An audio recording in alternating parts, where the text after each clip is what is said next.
नमस्कार, मैं स्वप्निल और आप the news launcher Uttar Pradesh Uttarakhand देख रहे हैं। इटावा की एक खबर, बेहद ही परेशान करने वाली खबर।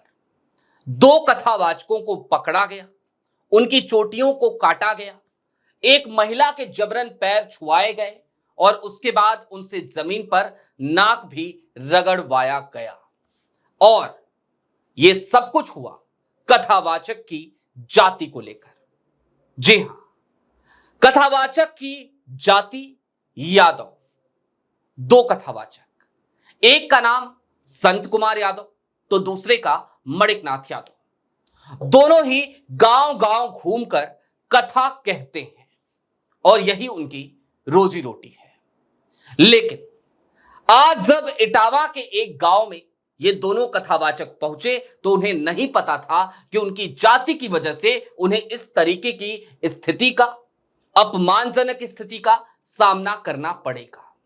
गांव के कुछ ब्राह्मण आए, ब्राह्मण समुदाय के लोग। उन्होंने उन कथावाचकों से पूछा कि तुम्हारी जाति क्या है।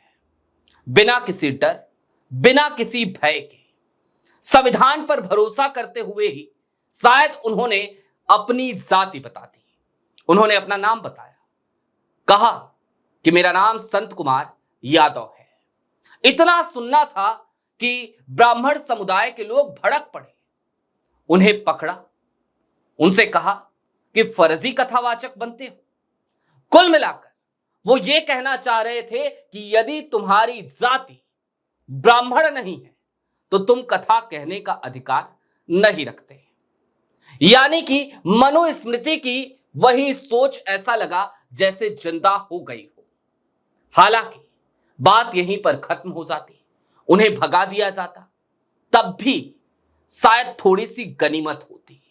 अपमान तो होता लेकिन फिर भी थोड़ी गनीमत होती।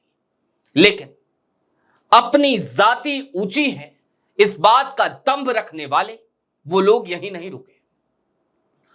दोनों को पकड़ा गया, उनके हारमोनियम को छीन लिया गया, उनकी चोटी को काट दिया गया, एक महिला के पैर उनसे जबरदस्ती छूने के लिए कहा गया और इन सब के बाद उनके ऊपर एक ऐसे पदार्थ का छिड़काव किया गया जिसका मैं जिक्र नहीं कर सकता। अब मामला पुलिस थाने में पहुंचा तो थानाध्यक्ष ब्रिजेश कुमार श्रीवास्तव ने इस मामले की जानकारी दी है। मीडिया से उन्होंने बातचीत करते हुए बताया कि इस मामले में तहरीर दर्ज कर ली गई है, यह मामला संज्ञान में आया है। लेकिन सवाल यह है कि यह सब कुछ उस प्रदेश में हो रहा है जिस प्रदेश के मुख्यमंत्री ही कहते हैं बटेंगे तो कटेंगे, एक रहेंगे नेक रहेंगे।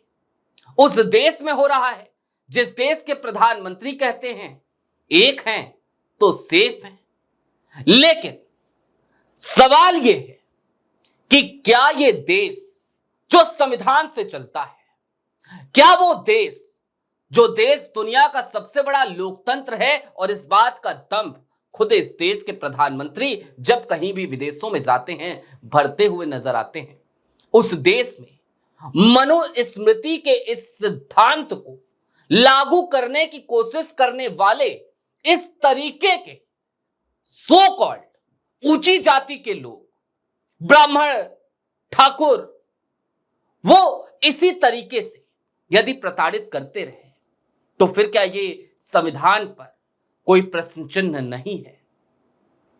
और चलते चलते यह भी समझने की जरूरत है कि सनातन धर्म है, वो कथा कह रहे थे, भगवान का गुणगान कर रहे थे, तो फिर भला इसमें किसी को क्यों आपत्ति होनी चाहिए? बहरहाल अभी के लिए दीजिए इजाजत। द न्यूज लॉन्चर का ये रीजनल प्लेटफॉर्म है, the news launcher Uttar Pradesh Uttarakhand. आप द न्यूज लॉन्चर पर हमें अपनी मोहब्बत देते रहते हैं। इस प्लेटफॉर्म को भी सब्सक्राइब करें, दोस्तों के साथ शेयर करें, ताकि प्रदेश की खबरें भी, प्रादेशिक खबरें भी, आंचलिक खबरें भी आप तक उसी अंदाज में पहुंच सकें, बिटवीन द लाइंस और निष्पक्ष विश्लेषण के साथ।